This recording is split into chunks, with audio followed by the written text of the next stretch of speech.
The arrival of Gen Y as the largest working generation in history is a global phenomenon.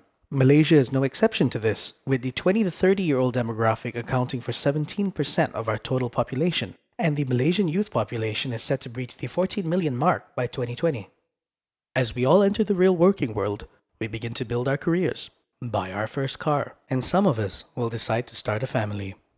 A huge part of being Gen Y is our craving for freedom and flexibility in our professional and personal lives. Independence, the ability to make decisions you can call your own. For many of us, the big step towards that prized independence is buying your first home. Now, most people around the world would agree that buying really is the best option long term. But Malaysian culture seems to take it to the extreme. They say it's the only option. You can see the older generations buying properties left and right, while the younger generation struggles to buy their first house, as subsale prices are driven to ridiculous levels by the older generation buying houses, apartments, and condominiums to flip for a profit. In the face of an avalanche of RM500,000 homes, renting is possibly not as bad as it first seems. Let's look at a typical scenario for someone living in the Klang Valley. First off, let's lay some groundwork. The median monthly household income in KL is approximately 7,620 ringgit, as indicated by the Department of Statistics Malaysia's Report of Household Income and Basic Amenities Survey 2014. So we've got these two families, the Lee family and the Reza family. Both have the same monthly income of 7,500, and let's say both have 60,000 in their bank accounts. For the sake of this video, let's say both families end up staying in identical condos next to each other, some 12 kilometers away from the KL city center. The Lees decide to buy their place for 380,000 ringgit, while the Rezas rent theirs for 1,500 ringgit a month. Out of pocket, the Lee family needs to pay for legal fees, disbursement loans, stamp duties, other disbursements, and some extra fees. All of that comes up to 19,880. Add in the 10% down payment of 38,000, and the Lees spend a grand total of 57,880 before even moving into their place, effectively wiping out their savings in the process. The Lees now own a condo worth 380,000, but also owe the bank 342,000, minus the 10% down payment. The Lee family now has a net worth of 38,000. On the other side, the Reza family didn't spend any large sum of money, and they don't owe the bank anything, so their net worth stays at 60,000.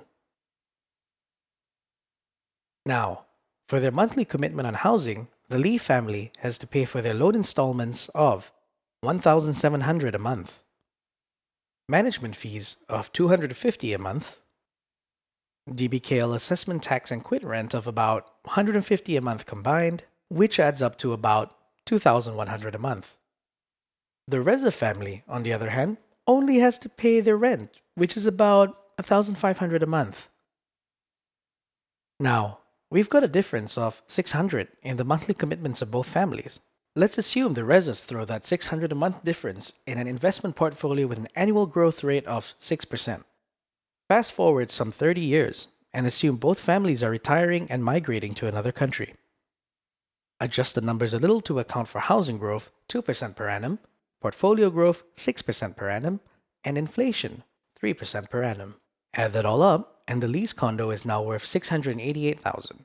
On the other hand, the Rez's little investment portfolio of 600 a month is now worth 606,000.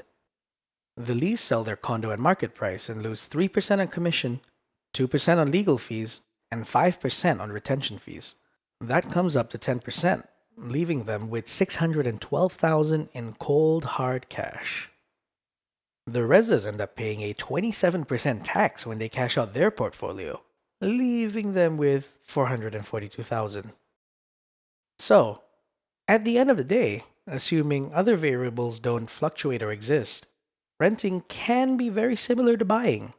This is, of course, only if the Rezas save and invest the difference between their monthly commitments and the lease. Keep in mind that any small fluctuation in any percentage will make a huge difference over the course of 30 years. To paraphrase a quote from the late Albert Einstein, compound interest is the most powerful force known to man. Anyways, the whole point of this is that renting is not as bad as people make it out to be. It's a sound option in Malaysia instead of rushing into buying a house. You just have to ask yourself a few simple questions when deciding if you should buy or rent your own place. Is your monthly income 2.5 to 3 times the monthly installments you have to pay? Does your monthly income allow you to cover the down payment of 10 to 20%? Do you have a guarantor? Are you planning on staying long term for at least 6 years? Is the location, value, and future prospects of the property good? If you said yes to all the questions above, then yeah, buying property is probably the better option for you in the long run. If you didn't, it's probably a better idea to stick to renting. In the end, this is nothing more than a theoretical scenario, and life is a funny way of doing things. It ultimately depends on your unique situation and goals. As they say, different strokes for different folks.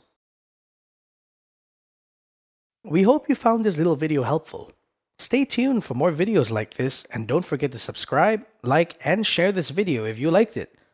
Drop us a comment below if you have any ideas for future videos, and visit us at thelevel.my for more news and updates.